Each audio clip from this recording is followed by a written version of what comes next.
마가복음 강의 15번째입니다. 큰 광풍이 일어날 때 라는 제목으로 오늘 말씀을 나누려고 합니다. 마가복음 4장에 들어오게 되어지면은요, 이 스토리같이 여러 가지 사건들이 모여있죠. 아마 저자로서는 이 사건을 기록하면서 의도하거나 의도하지 않았지만 뭔가 그래도 이 사건의 어떤 그런 기록된 주요적인 사건들의 의미가 있지 않겠어요? 예수님께서 제자들을 불러주셨습니다. 그리고 예수님의 마음에 맞는 제자들을 불렀다. 누구나 가능한 거죠. 예, 특이한 점이 없어요. 그냥 예수님께서는 어부도 부르고 세리도 부르고 성격이 아주 포악한 야고보와 요한도 부르고 다 부르셨어요. 그리고 예수님이 그들을 부르신 후에 그들에게 비유로 말씀을 하셨어요. 그 4장에 나오는 네 가지 땅의 비유입니다. 네 가지 땅의 비유를 이야기하면서 하나님의 말씀이 선포되어질 때 열매 맺는 땅은 한 개의 땅이다. 그게 좋은 땅입니다. 나는 좋은 땅입니까? 우리가 한번 좀 생각을 해볼 필요가 있죠. 제자들도 그런 생각을 하지 않았겠어요? 나는 좋은 땅인가? 나는 길가밭인가? 아니면 돌짝밭인가? 가시덤불밭인가? 하나님의 말씀을 듣고도 성장하지 않고 하나님의 말씀을 듣고도 열매 맺지 못하는 그런 어떻게 보면 쓸모없는 세 가지의 땅인가? 아니면 좋은 땅이 되어서 오늘 하나님의 말씀이 30배, 60배, 100배의 열매를 맺는 은혜가 내게 있는가? 이걸 보게 되었죠. 그러면서 예수님이 지난주에 우리에게 그런데 땅이 중요한 것 같으나 땅도 중요하지만 더 중요한 건 그 씨의 생명이 있다. 그 씨의 생명이 있다. 그 씨는 하나님의 말씀인데 하나님의 말씀은 생명이 있어서 오늘 그 생명이 뿌려지는 곳에 오늘 그 생명이 자라날 수 있는 힘과 능력이 있다. 그 말씀해 주시는 거죠. 우리는 어디에 항상 방점을 두고 초점을 맞추냐면 내가 해야 되는 부분들에 대해서 내가 받는 거에 대해서 항상 방점을 찍죠. 내가 열심히 해야지. 내가 그래야지 뭘 얻어요? 복을 받고. 그러니까 우리는 항상 이렇게 흘러가는 거예요. 내가 열심히 해야지. 근데 이 말씀을 그렇게 잘못 이해하면 되지 않는 거예요. 좋은 땅은 내가 열심히 해야지가 아니라 좋은 땅은 지금 하나님의 말씀을 듣는 우리의 자세와 우리가 갖는 마음가짐이 무엇이냐를 얘기하는 거예요. 하나님의 말씀을 그냥 자기가 원하는 대로 자기의 편리대로만 들으면 절대 열매를 맺지 못하죠. 그 말씀을 다 하나님의 말씀으로 받아들이고 그 진리를 통해서 그 하나님의 말씀이 내게 선포되어졌을 때 나를 돌아보고 내가 잘못한 부분이나 내가 해야 될 부분에 대해서 결단하는 그런 모습이 필요하지. 말씀을 들은 후에 이 말씀은 내게 옳고 저 말씀은 내게 안 옳고 이 말씀은 내가 지킬 수 있고 저 말씀은 내가 지킬 수 없고 이렇게 난도질하라고 하신 말씀이 아니에요. 그게 좋은 땅이 아닙니다. 하나님의 말씀은 그 자체에 생명이 있고 능력이 있어요. 목사가 선포하든지 어린아이가 선포하든지 그 말씀에는 그 말씀이 갖는 힘이 있어요. 근데 중요한 건 그것을 믿는 자냐 믿지 않는 자냐의 차이죠. 내가 믿고 선포하느냐 믿지 않고 선포하느냐. 자, 이렇게 말씀하신 후에 이제 예수님께서 제자들을 향해서 오늘 본문의 이야기가 돌아옵니다. 이제 날이 저물었어요. 예수님께서는 배에서 말씀을 증거하셨고 사람들은 육지에 있었습니다. 수많은 사람들이 백성들이 운집해서 예수님이 그냥 배를 띄워서 제자들과 함께 배에 있고 육지에 있는 사람들에게 선포를 했어요.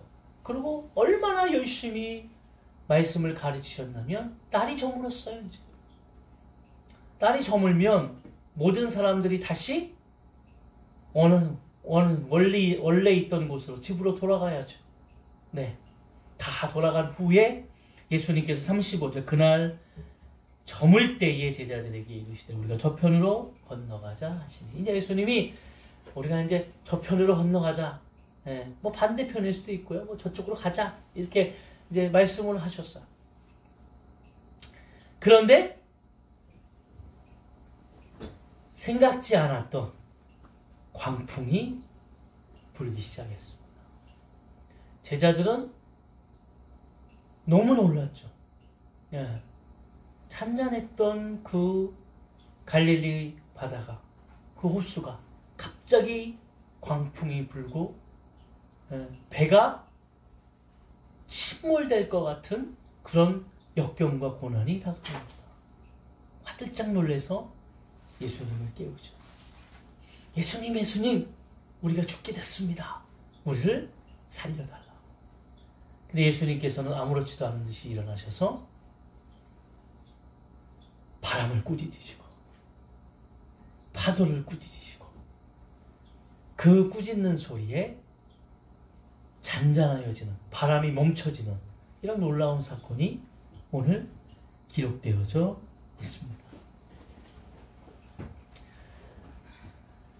왜 예수님은 오늘 이 사건을 제자들에게 말씀을 하실까요? 오늘 예수님께서 우리가 보게 되어주면 야 이제 우리가 저리로 가자 이렇게 말씀하신 주체는 예수님이세요.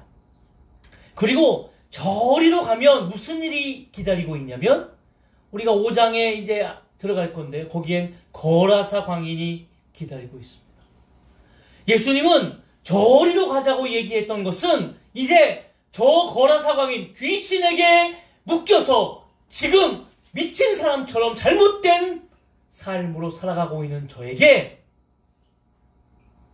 이제는 그 귀신이 물러가고 하나님의 자녀로서의 삶을 살아가기를 원하셔서 가고자 하시는 겁니다. 이게 예수님의 사역이죠. 오늘 예수님께서는 4가지 땅의 비유를 하실 때에도 씨앗의 비유를 하실 때에도 꼭 그 앞에 붙었던 수식어가 있습니다. 그게 뭐냐면 무엇을 위해서 이야기한다고요? 하나님의 나라를 위해서. 너희가 하나님의 나라를 위해 나아갈 때, 하나님의 나라를 위해 너희가 일할 때, 하나님의 나라를 위해 너희가 사용되어질 때 너희는 어떻게 해야 된다고요? 옥토밭이 돼야 되고 그 씨앗의 그 힘과 생명력을 너희는 깨달아야 된다. 자, 그런데 이제는 그 제자들 앞에 예수님 앞에 그렇게 말씀을 듣고 난 후에 이제 그들이 저 거라사 광인, 저 세상 가운데에 저 잘못된 사단의 역사 속에 있는 그들에게 죽음과 사망에 있는 그들에게 오늘 빛이 비춰지고 생명이 그를 구원할 수 있는 이 사역을 하나님의 나라를 위해 이루어야 될 그 사역을 이루기 위해 나아가는 그 발걸음 속에 무엇이 막혀 있다고요? 광풍이 막혀 있어요. 누가 제안했냐면 제자들이 저리로 가시죠가 아니라 예수님이 저리로 가자. 이 말은 예수 그리스도가 하나님이 인도하시는 그 사역 속에 그 길 속에도 무엇이 있다라는 겁니까?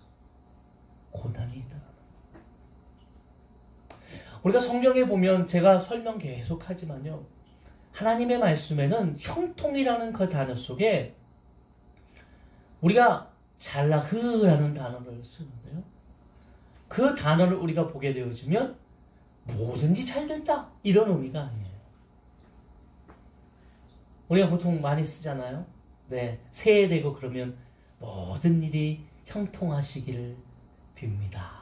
기원합니다. 이렇게 하는데 그 형통이라는 의미를 사용하는 모든 자들은 모든 일이 잘 되어지기를 원합니다. 이런 의미인데요. 사실 성경의 형통은 그게 아니죠.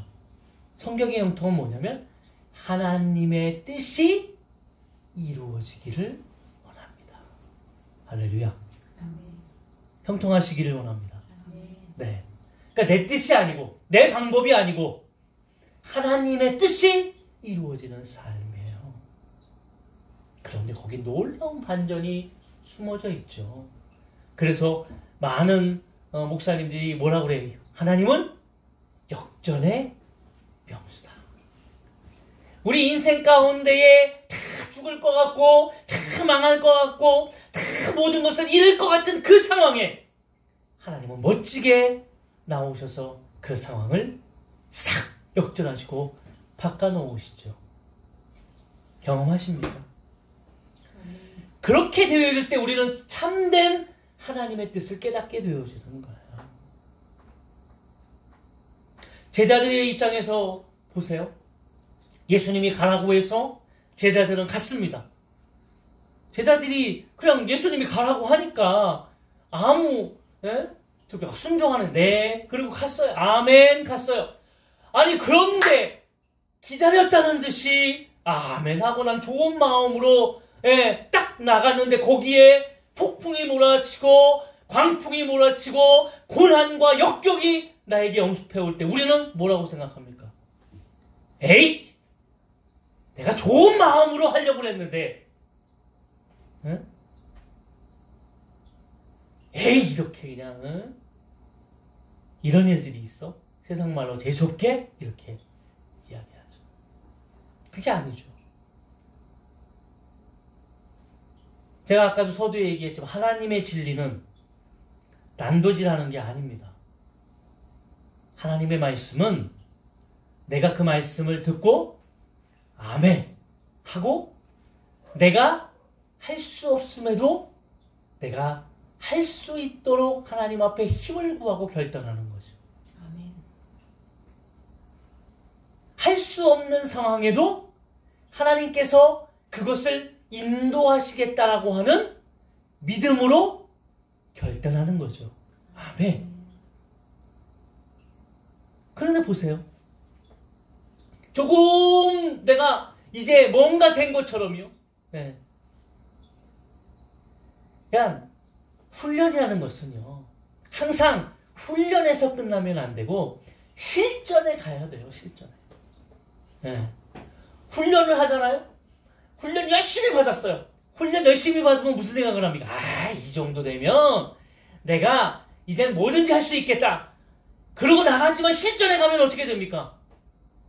내가 훈련해서 받았던 상황보다 더 많은 여러 가지 일들이 생기고 그것 때문에 빵빵이 깨지고 그것 때문에 넘어지고 쓰러지는 일들이 기다리고 있는 거예요. 근데 어떻게 해요? 에이! 못하겠다! 포기합니까? 아니요. 지금 저 거라사 광인에게 저 지금 악한 영을 통해서 죽을 수밖에 없는 저 영혼에게 하나님의 나라가 임하기 위해서는 내가 일어나야 됩니다. 이게 주님의 사역이에요. 어떻게 해요? 신뢰하는 마음으로 일어나야죠. 이 일이 기다릴 수밖에 없는 거예요. 이것은 나를 단련시키고 성장하게 하기 위한 실전입니다. 실전.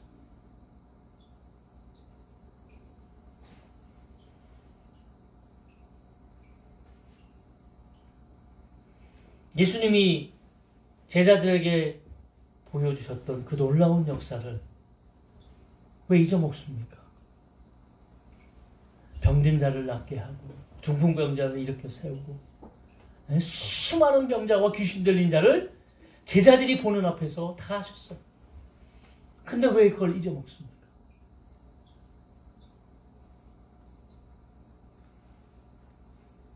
같이 함께 있다는 그 자체가 잊혀지는 거예요. 제가요, 한번 이 김포였어요. 김포. 저 애기봉 들어가는데요. 거기 애기봉이 해병대 이제 관할이거든요. 이사단 관할인데, 투스타가 그때 사단장이었어요. 네. 여기 이제 목사님이 오셨었는데, 그분이 믿으시는 분이었어요. 사단장이. 네. 사단장 앞에 차에는 뭐가 있는지 아세요? 네. 별 2개가 이렇게 그려져 있습니다. 별 2개가 가면 어떤 일이 일어나는지 아세요? 네, 제가 같이 가서 알아요. 별 2개가 딱 앞에 가잖아요. 모든 철책에 모든 막아놨던 것들이 저 차가 저 앞에 보이면 다 열립니다. 뭐 할 것도 없어요. 열리고 거기서 다 경례하고 있습니다. 뭘 물어보지도 않아요. 어디십니까? 큰일 납니다. 막혔던 장애물이 그냥 다 통과가 돼요. 애기봉까지요? 그 앞에 초소가 계속 있어요. 예. 이렇게 비슷하게 다 초소를 막아놓고요. 거기 못 들어가게 하거든요. 예. 막 들어가려면 신분증 날라 그러고 막. 그래. 저는 그 차에 이렇게 타고 있는데요. 네. 할 게 없어요. 그냥 쑥 가면 저 앞에서 자동적으로 쭉 열려요. 문도 싹 열리고 쫙 열리고 애기봉까지 그냥 쭉 갑니다. 예. 그리고 쭉 가서 거기 가 있으면 어떤 일이 일어나요? 거기 있는 군인들이 다 남아있어요. 예, 차가 들어오면 다 경례하고 있어요. 평상시 우리가 그냥 가려고 그러면 어떻게 합니까? 아주 고된 일들이 일어나죠. 뭘 맡겨라, 예? 기다려라, 예? 막 그러잖아요? 그런데 사단장이랑 가니까 그런 게 없어요. 예. 아니, 예수님하고 같이 있는데 우리가 함께 있다라는 그 믿음이, 그 신뢰가 깨어지게 되는 겁니다. 왜 깨어지는지 아세요?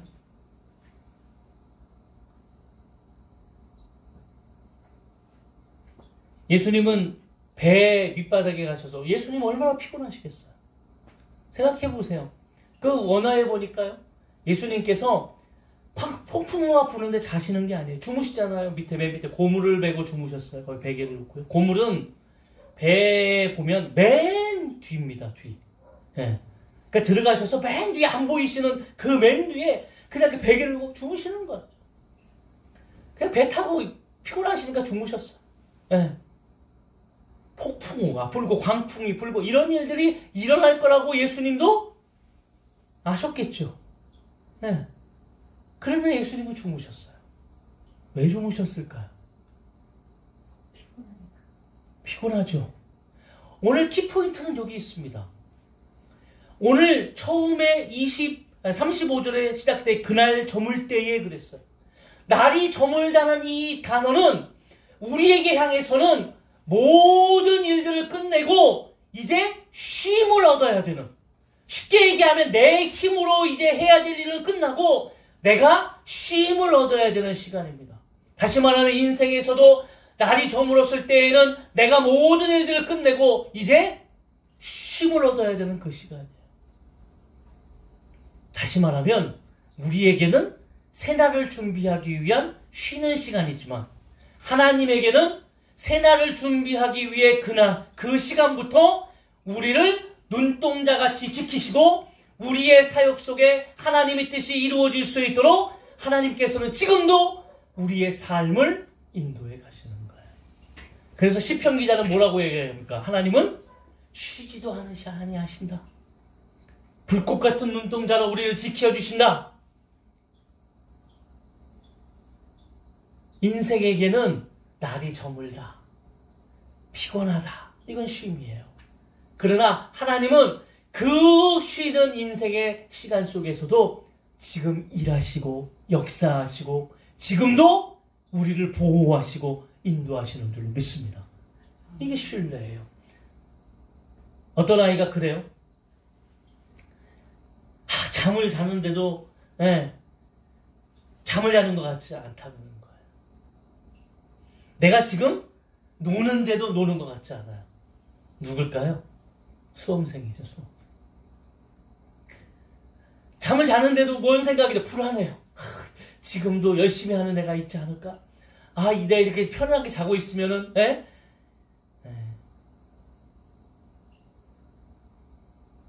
그런데 중요한 것은 하나님을 신뢰하게 되면, 그래서 시편 기자가 뭐라고 그랬어요? 사랑하는 자에게 무엇을 주신다고요? 잠을 주신다고요. 평안함을 주신다. 왜요? 하나님이 지키시니까. 불꽃 같은 등잔으로 지키시니까. 잠언에 그러잖아요. 그래서 근심은 뭘 상하게 한다고요? 뼈를 상하게 한다. 우리가 세상의 근심, 걱정은 뼈를 상하게 해요. 왜요? 그것 때문에 잠을 못 이루고, 그것 때문에 오늘도 그 근심과 걱정 때문에 눈이 시뻘게 가지고 아침에 일어났는데 잠을 잔 건지 안 잔 건지 모르는 거예요. 저도 그렇고 다 우리 그렇게 삽니다. 근데 중요한 것은 뭔지 아세요?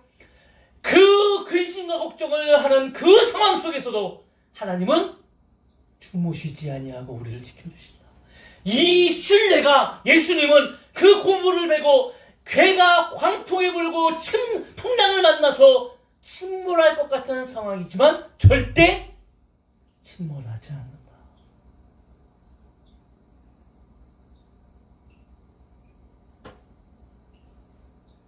상처난 부분을 싸매어 주시고,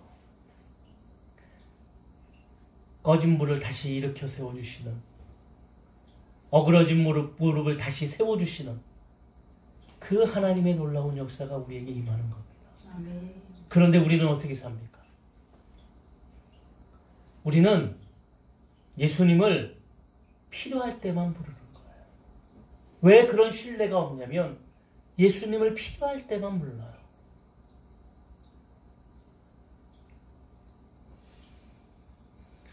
언제요? 고난이 다가오고 어려움이 있을 때.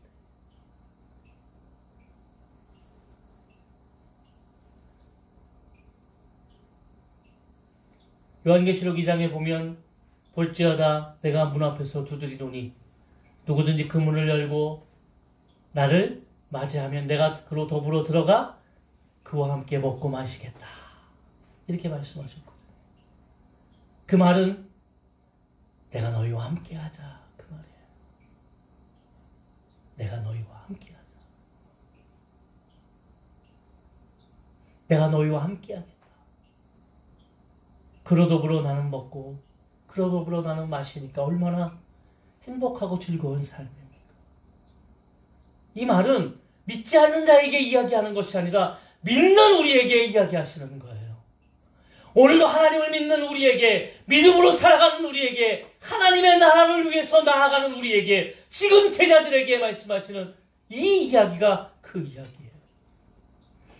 예수님을 필요에 의해서 오늘도 내가 죽게 되었으니까 예수님! 뭐라고 얘기합니까? 우리를 죽게 되는 우리를 돌보지 않냐? 왜 예수님 우리를 살려주시지 않습니까? 왜 예수님 내가 지금 이 상황인데, 내가 이렇게 망하게 됐는데, 내가 지금 이런 상황인데 왜 나를 돌보지 않습니까? 레파토리가 너무 똑같죠? 네?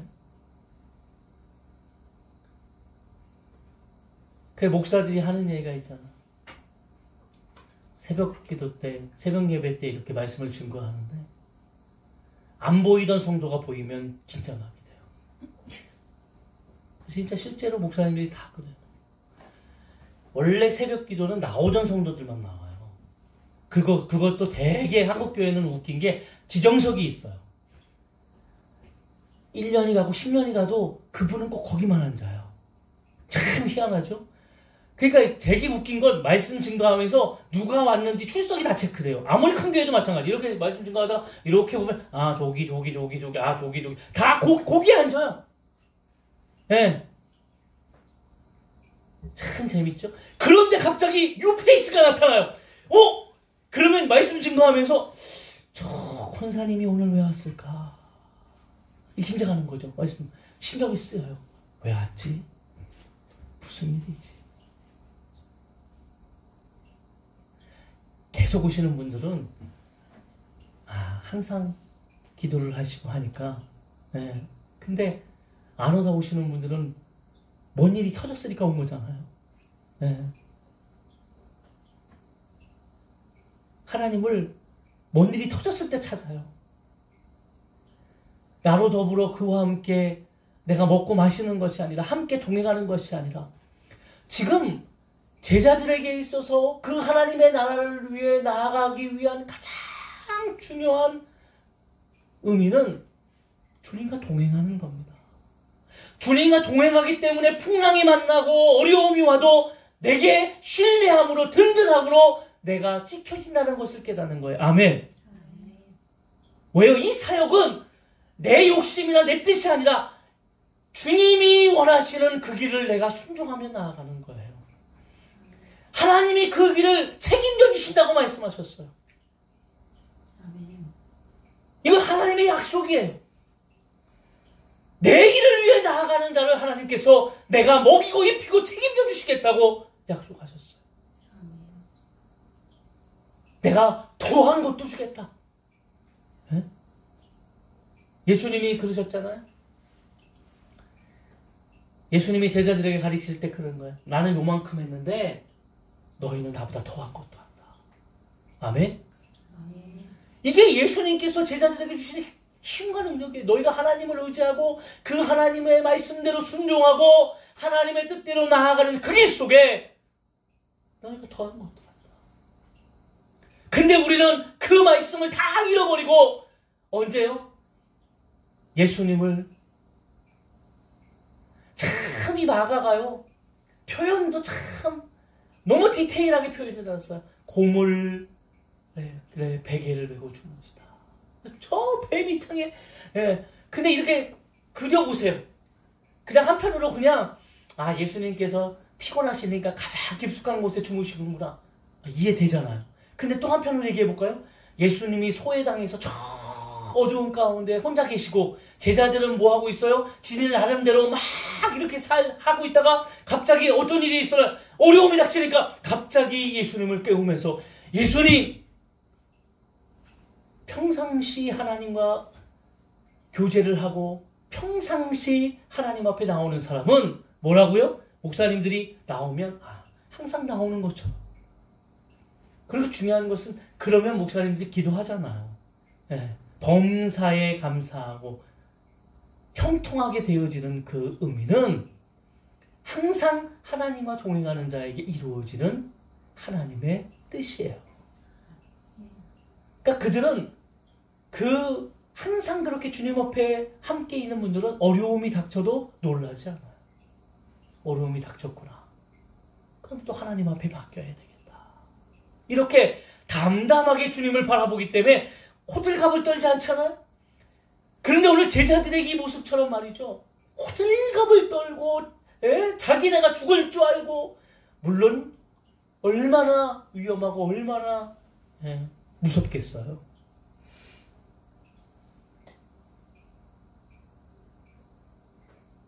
벌벌 떨고 있는 이스라엘 백성 앞에 가장 어린 다윗이 있습니다. 다윗이 골리앗을 이길 수 있었던 것은 하나님이 주시는 담대함이었어요.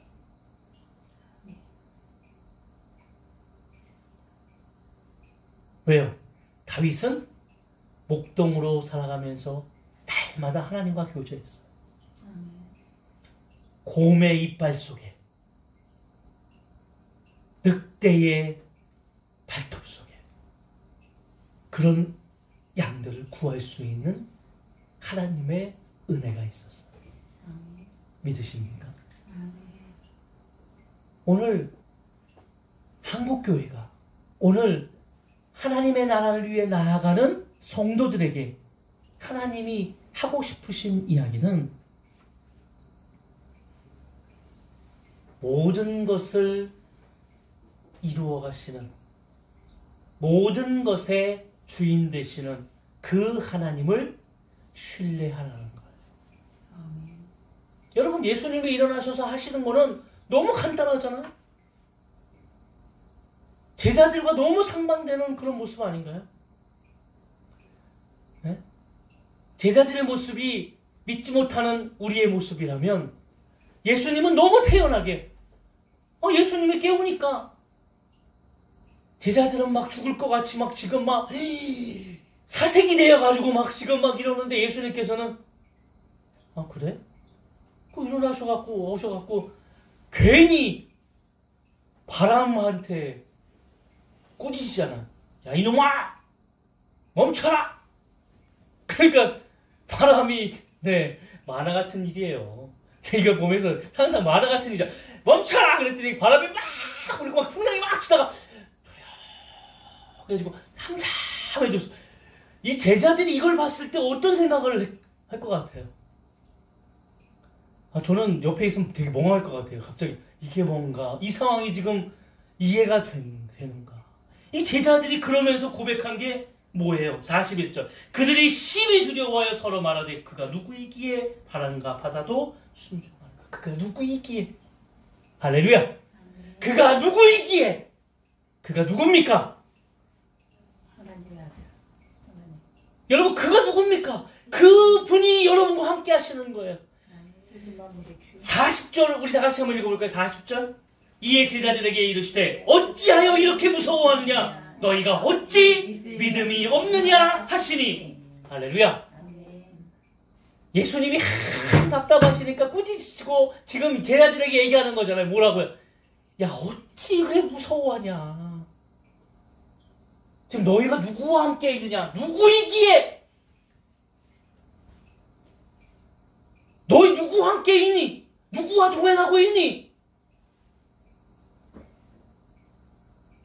만물의 주인 되시는 분, 만물의 주관 되시는 분, 그분이 너희와 함께 있는데 왜 이렇게 떨고 있니? 이 조그만 문제의 어려움을 위해서 왜 그렇게 너희는 신뢰하지 못하고, 그러니까 하나님의 일도 조금만 있으면 한다, 안 한다, 못하겠다. 하나님의 나라를 위해 오늘 사용되어지는, 하나님의 나라를 위해 오늘도 우리를 사용하시는 그 하나님의 놀라운 은혜와 놀라운 하나님의 영광을 이해 못하는 거죠. 얼마나 감사한 일입니까? 그리고 어떻게 해요? 나를 지켜주신다. 나와 함께 하신다. 푸른 초장과 쉴만한 물가로, 사막의 음침한 골짜기에서도 나를 안위하시고 가장 좋은 곳으로 우리에게 베풀어 주시는 그 하나님의 놀라운 역사를 나에게 부어주시겠다. 아멘. 어떻게 해요? 나와 더불어 살자. 나와 함께 하자. 필요할 때만 찾고 필요할 때만 부르고 평상시에는 안중에도 없고 그래놓고 그렇게 살다가 어려움만 조금만 있으면 쪼르르 와가지고 주님 보이지 않습니까? 내가 지금 이렇게 살아가는데 보이지 않습니까? 내가 지금 이렇게 힘든데 왜 주님은 가만히 있습니까? 이렇게 하지 말고 평상시에도 주님을 신뢰하십시오 라는 메시지예요. 왜 믿음이 없냐?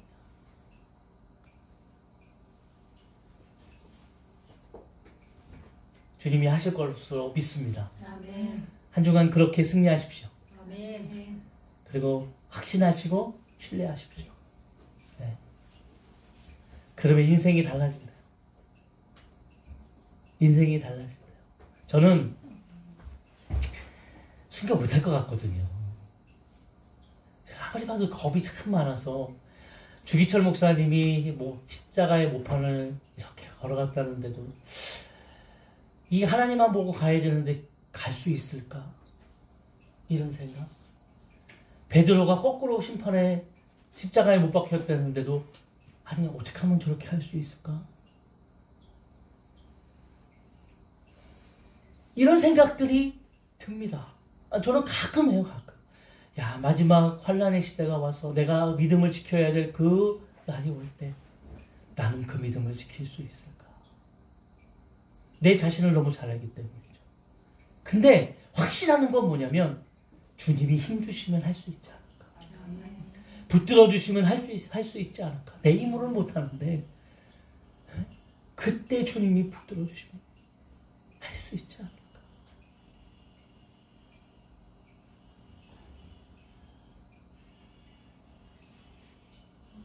오늘 그런 은혜가 일주일간에 살아가면서 우리에게 임하기를 원합니다. 그 승리하십시오. 좋은 일만 있는 건 아니고요. 역경도 있지만 분명히 그것은 하나님의 나라의 일을 위해 또 내 삶을 위해 이루어 가시는 하나님의 실전과 같은 훈련이에요. 실전이죠, 실전. 그렇지만 그것은 어떻게 한다고요? 주님이 지켜주신다. 신앙의 결단과 은혜가 우리 가운데에 날마다 임하기를 주의 이름으로 축원합니다. 자, 우리 시간 찬양하면서 결단하며 나아가겠습니다. 나의 안에 거하라.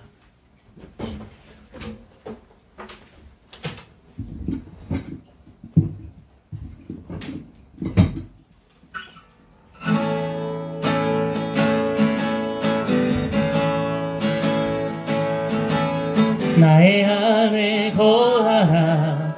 나는 내 하나님이니 모든 환난 가운데 너를 지키는 자라. 두려워하지 말라. 내가 널 도와주리니 놀라지 말라. 내 손 잡아주리라. 내가 너를 지명하여 불렀나. 너는 내 것이라. 내 것이라. 너의 하나님이라. 내가 너를 보배 높고 존귀하게 여기노라. 너를 사랑하는 내 여호와라. 우리 다시 한번 나의 안에 거하라. 나의 안에 거하라. 나는 내 하나님이니. 아멘. 모든 환난 가운데 너를 지키는 자라. 두려워하지 말라. 내가 널 도와주리니 놀라지 말라. 내 손 잡아주리라. 내가 너를 지명하여 불렀나. 너는 내 것이라.